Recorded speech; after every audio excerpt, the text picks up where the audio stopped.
We are back at Cookworks on Broadway and Granville for another edition of Saturday Chefs with Dana Reinhardt, the executive chef from Windset Farms. It's June. We're looking ahead to summer. It's almost here, Dana, and you have a nice summery dish for us. I do. It's summery yet a little bit earthy. So we're going to start with some whole garlic cloves, and I've got a little mortar and pestle here. Okay. And I'm going to throw a little bit of anchovy paste in there, and what I'm going to get you to do is to crush that garlic Do up. a little salt too, or? Yeah, I'm going to put that in when you start crushing. Oh, I've never done this before.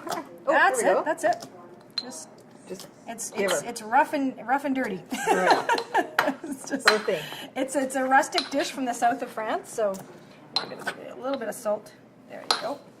So just Mash it all together. Just mash the whole thing. That's it. Wow, I feel kind of distracted. Yeah, so this is a very ancient way of making sauces with a mortar and pestle, or to grind spices. Like in Indian cuisine, you see them use a big one to grind spices. Yeah. So what kind of consistency does it need to be for this? It's like I said, it's quite a rustic dressing, and it's very simple, so that's perfect. Okay, so the fact that there are chunks in here is okay. Yeah, that's totally fine. And the anchovy adds a little bit of savoriness. We're also going to add some brininess here. I've got some Kalamata olives, some Cerignola olives, which are my lovely Italian olives that I love. I love olives. So we've got some olives, and I'm going to add a little bit of Dijon. We're going to throw a little bit of red wine vinegar in there. And I'm going to get you to just mix that. Yeah, just whisk that up, and I'm going to throw a little bit of olive oil in there. Some nice, and again, this is fairly rustic, so it doesn't have to be just little pieces of the fresh thyme. Some of these beautiful green olives. And I have some sun-dried tomatoes, which I've kind of chopped up finely. I feel like I'm at a farm, and like we're going to be eating this outside in a farmhouse or something Exactly, like that. But now what you need with all of this earthiness, brininess, and kind of savoriness, something to balance it out a bit. something to pop it up a bit, and that's where the little concertos are going to come in. So we're going to take these, and I just slice them in half.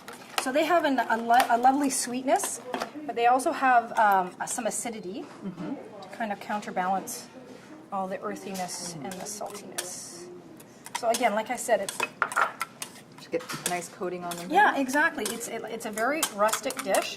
I've got a beautiful piece of halibut here, which I'm going to steal my salt from you and just season that a bit. Oh, this looks really good already. And get my pan ready to go. And that's your grandma's pan. That's my grandma's pan. This is about 80 years old. This was my grandmother, who was a fabulous cook. This is her pan, and I use it all the time. Thanks, Dana's grandma. Well seasoned.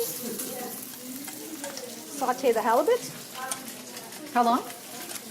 Oh, it doesn't take very long. We're going to saute it, get a nice crisp browned side on one side, flip it over, throw it into a 450-degree oven for about 2 minutes, 2 to 3 minutes. It's not a very thick fillet, so it won't take very long to cook. So our halibut is done, and you've roasted some of our lovely maestro peppers. I've just cut them and broiled them on high, tossed them with a little olive oil, a little bit of salt, some new potatoes with a little bit of parsley, and then we're just going to spoon this vinaigrette. a rustic salad.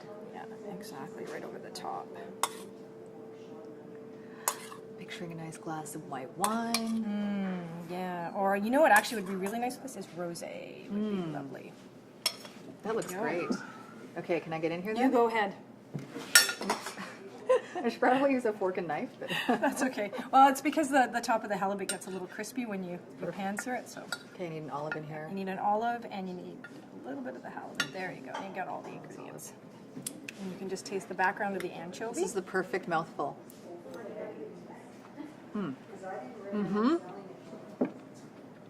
So you get that It nice really is. pop and acidity from the lovely concertos, balances out the brininess and the savoriness. It's perfect. Excellent. Thank you. Thank you so much, Dana. You're welcome.